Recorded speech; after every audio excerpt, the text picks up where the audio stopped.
Hello and welcome to today's video. So today we'll be talking about a really pressing issue that has been in the news for about 2 weeks now. So precisely on the 15th of May 2026, around Ogbomoso in Oyo State, students were kidnapped from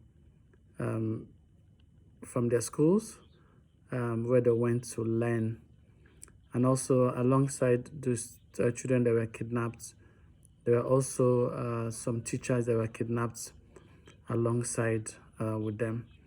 So, of course, the issue of kidnap and insecurity basically is no longer news in Nigeria. It's no longer news because it has become a very frequent occurrence, unfortunately. So, right from the days of Obasanjo, President Olusegun Obasanjo in office, when the issue of Boko Haram, banditry, terrorism became an issue, a national issue, so to say. There have been several cases of kidnap, killings, abduction, in different parts of the country. Of course, before now, the issues or challenges of abduction of school children is something that is usually very common in northern part of the country. And a major case is the abduction of the Chibok girls a number of years ago under the government of Goodluck Jonathan. Of course, that was a major issue then because there was a global outcry, there was a national outcry over how you had over 200 girls being kidnapped from a particular school, and nobody could trace them as at that time. So there was a lot of, outcry from the international community, from Nigerians, both at home and abroad, and it was a big issue. And funny enough, when that issue of the Chibok girls occurred, there was this Bring Back Our Girls campaign that gained international prominence and helped to put a lot of pressure on the government to try to find a solution to that challenge. But at the end of the day, there was not much of a solution to that problem. So when that happened, it was actually a big issue. And a lot of Nigerians thought that that was the worst that could happen in terms of kidnapping of children and students or school children. But funny enough, between the time of the Chibok girls kidnap and to date, there's been several, almost countless number of kidnaps and abduction of school children, which is really, really unfortunate. So it has gotten to a point where parents are really concerned or afraid to send their children to school because they are not sure of what will become of them when they go out to school to learn. School workers, teachers, and other school workers are also apprehensive about their security when they go out to work. And of course, you can only imagine what would happen to educational system in a country where parents are afraid to let their children to go to school, and where children are also afraid to go to school. Now, the latest issue, among many other issues, the latest one seems to be the kidnap of the school children and the teachers near Ogbomoso in Oyo State, precisely on the 15th of May 2026. That's exactly like 2 weeks ago. So as usual, it has raised a lot of outcry, people, calling out the government from different parts of the country, the international community and all that. But the challenge is that each time these things occur, the government, sends us a message, and of course the security agencies, go out to work to try to rescue the situation. But oftentimes, the results is not very encouraging. There are situations where, of course, students have been rescued, possibly ransoms are paid and all that, but this particular situation actually, for me, it has a strong message. It's the message in this recent situation or recent incident is that the problem is expanding. It's not getting resolved, is expanding and is growing to different parts of the country. Before now, people would easily associate abduction, kidnapping with as an issue that is very common in the northern part of the country. Of course, up to date, it's still quite common there.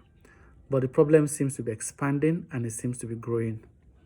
And it's looking like subsequent, governments have refused to find a permanent solution to this challenge.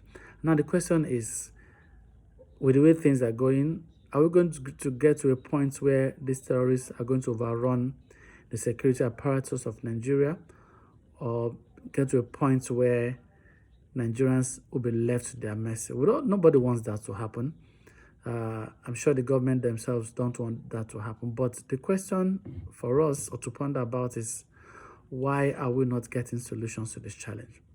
And unfortunate enough, in this latest incident, one of the teachers that is a victim of this kidnap incident has been beheaded. Unfortunately, he has been killed in a very gruesome manner.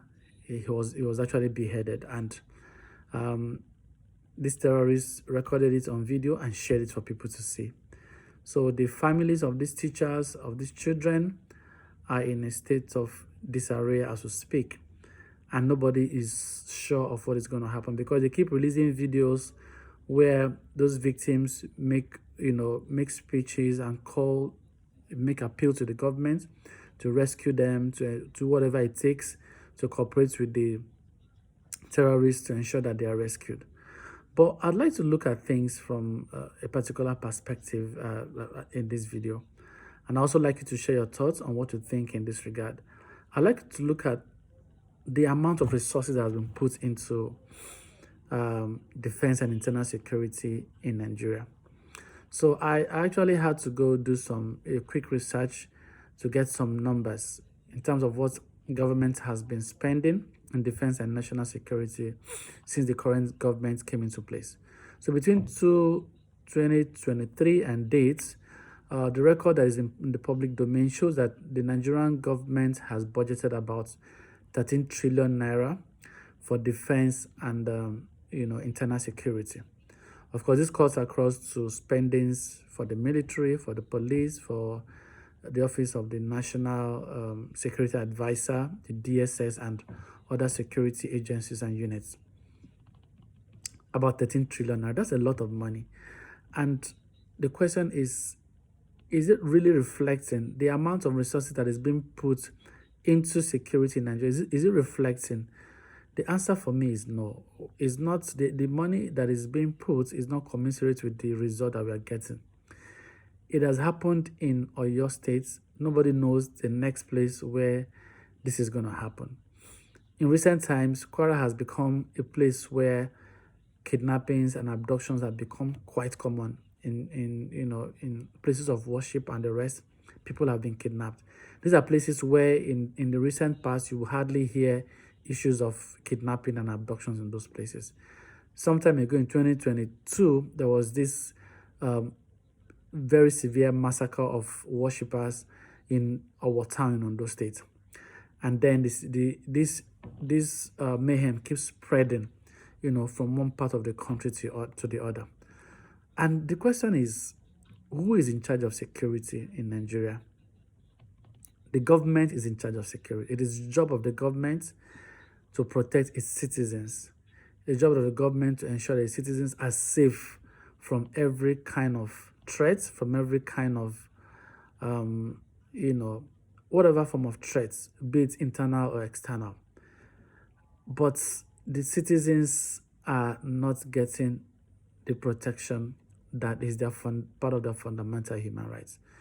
And the government keeps spending more and more on security, but the results are not showing. So the question would be, why are we spending more and we're getting less results?